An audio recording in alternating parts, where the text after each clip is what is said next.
Hi, and welcome back to My Hometown Cooking, a show all about feel-good food with community roots. So we have a few holidays coming up, and I don't know about you, but whenever I go to a holiday, I'm always excited, of course, to see everyone, but I'm also mostly excited about the food. And I love Easter. Easter is a very special holiday for our family, and you get everyone together, and you have your wonderful meal, and then you get to look forward to your sweet treats. So I've been really trying to adhere to a vegan diet, and when you go for a holiday, it can be really challenging to still participate in all your family traditions, but still stick to your diet. So today we're going to be focusing on vegan carrot cake cupcakes with a vegan not buttercream frosting. And this is a recipe I've only done a few times, so I love how I always keep admitting that on camera, but it is a great recipe, and also I've been really trying to do gluten-free, so why not throw that into the mix and try a gluten-free flour as well. So the first thing that I have here set aside is 2 1/4 cups gluten-free flour. I am working on my own blend, but right now I just buy a pre-store-bought blend, and you can find this in the area with the flours. So we have 2 1/4 cups of gluten-free flour, and to that I'm going to add a tablespoon of cinnamon, a 1/2 teaspoon of ground ginger, and 1/4 teaspoon of nutmeg. So we'll add that in. I'm also going to add 1 1/2 teaspoons of baking powder and 1 1/2 teaspoons of baking soda. So we'll add that in. And then last, we'll do 1/2 teaspoon of salt. So I'm going to get that all blended. I like using a whisk to just blend everything up. And so we'll just make sure that's all nice and blended. And then to that, I'm also going to add 1/2 cup of sugar and 1/2 cup of light brown sugar. I mean, these are vegan and they are gluten-free, but come on, I can't do sugar-free too.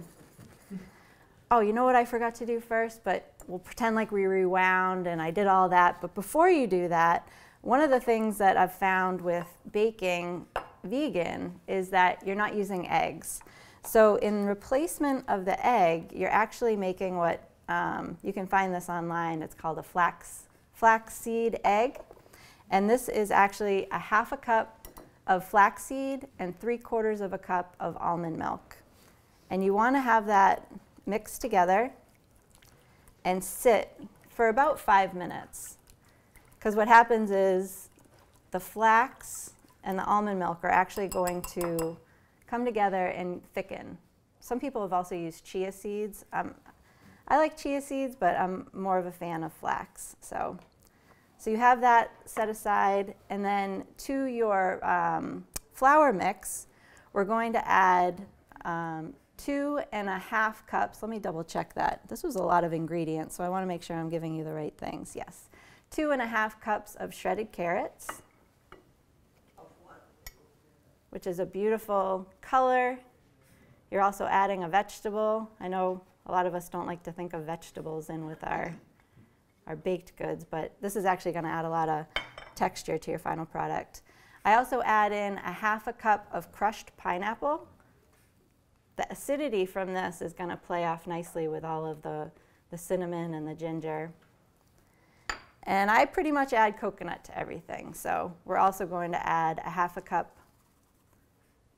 of shredded coconut. So we'll get that all mixed in. And then for your liquids, this is going to call for 3/4 cup of coconut oil. Coconut oil is a solid oil at room temperature. So I just took my 1/2 cup, or I'm sorry, 3/4 cup of coconut oil, and I just put it in the microwave for about 30 seconds. So rather than a solid oil, you actually end up with a liquid coconut oil that's going to go in. So again, just fold all those ingredients together. And let's pretend that this has been sitting here for about 5 minutes. Actually, you can already tell it starts to thicken up pretty quickly.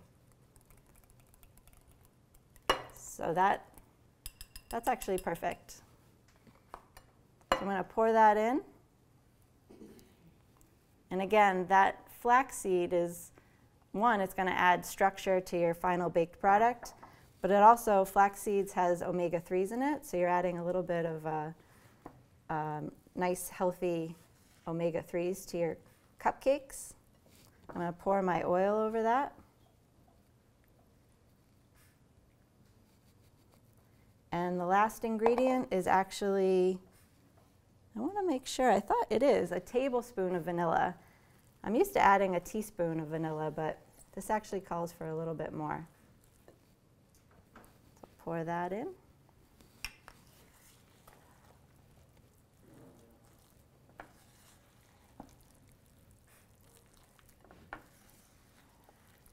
There, it's all starting to come together.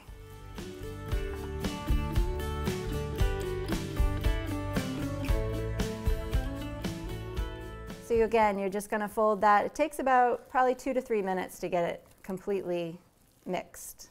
And that's what you're going to end up with. So this is going to make about 20 cupcakes. And I use a scoop because it helps standardize how much you're going to be putting into each cupcake. So you just want to fill, if you have a scoop, if you don't, again, it's about 1/4 cup. And I pre-lined 2 cupcake tins, 2 12-cup cupcake tins.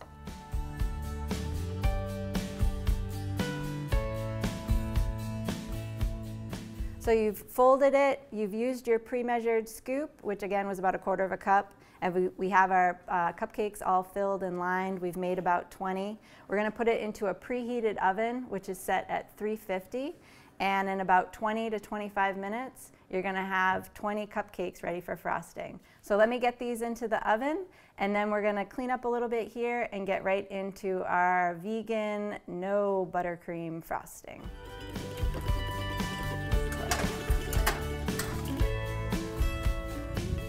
Okay, so now we're ready to make our no buttercream frosting. And when I've made frostings before, I've used measuring cups, but I've also used my scale. So I thought I'd use my scale today because if you've ever worked with powdered sugar or confectioner sugar, it can be very difficult to know what 1/4 cup is or a cup. So I've tried to use my scale for things like this. So I have just a standard cooking scale here today. I've turned it on and I've tared it so it's at 0. I'm going to place my measuring cup onto it and tare it. And the first thing I'm going to add is this butter alternative, which is just a vegan butter spread. You can find it next to your other butters. And this is actually, we're going to put in about 50 grams, which is equivalent to a 1/2 cup. Let me double it, I'm sorry, 1/4 cup of no butter. So we have that measured out, looks like 53, so I'll take a little bit out, 51. So we are at, this is very scientific here. Wow, it really doesn't want to go down to that 50. There we go. So we have 50 grams of no butter. To that, I'm going to again tare my scale. I'm going to add about 3 grams of vanilla, which is about a teaspoon. There we go. So we have that, and we're also going to add to that vanilla, I'm going to re-tare it. I'm going to do about 10 grams of almond milk, which is about 2 teaspoons. There we go. So I'll set that aside. And now for the confectioner sugar. So this is going to call for about 1.5 cups of confectioner sugar. Whoop, I almost forgot to tare it. That would have been bad. So I re-zeroed that. And that's going to be about 200 grams of confectioner sugar. And this just makes it much easier the next time you're making it, because every time you make frosting, there's always that element of the day.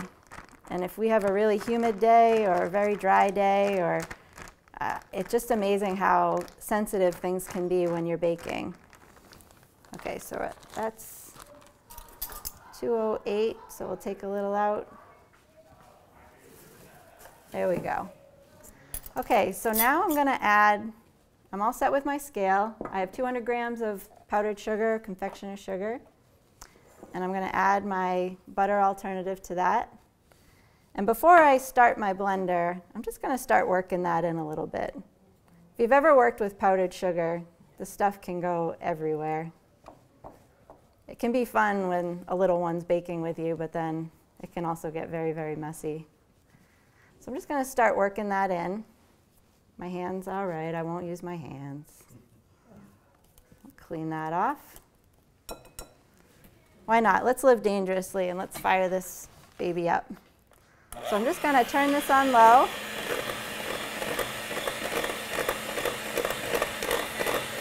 And start working that in. There's gonna be a moment where the crumbles start forming.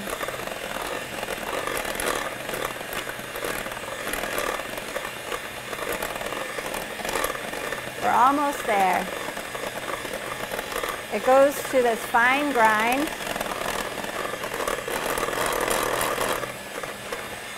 And now you start to see the butter is really starting to form around that.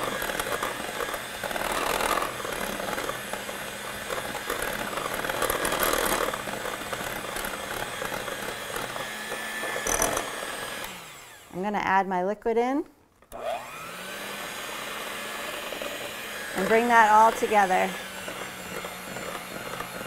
Here it comes.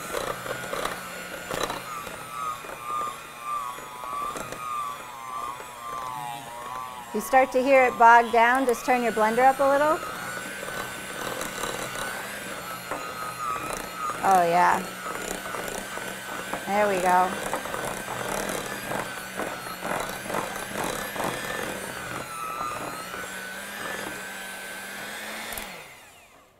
I usually try to do a little test with my blender, and when I start to see it forming peaks, I know it's the right consistency that I'm looking for. And because I weighed everything out, hopefully the next time I do it, I'm pretty close. But I always do keep a little liquid and a little confectioner sugar nearby because, again, the element of the day, frosting is a little finicky, but here we have a beautiful buttercream, no butter frosting. I'm just gonna whip out my blades here a little bit. Why waste frosting if you don't have to? So I'll get those into the sink. Now I have a pastry bag ready. I had actually made a frosting earlier to get my pastry bag started, but I want to add my new recipe to the bag, so I'm ready to start frosting my cupcakes that I actually already pre-baked for today.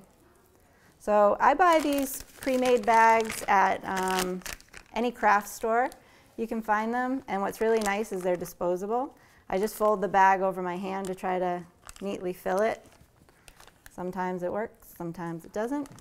I also do have decorating tips, and you can buy a couple and just have them in your house for decorating cakes or cupcakes. I've also used a Ziploc bag and put a decorating tip in that if I don't have a bag ready. So let me clean this up a little bit. Let's get the cupcakes over here, frost them up, and get ready to eat.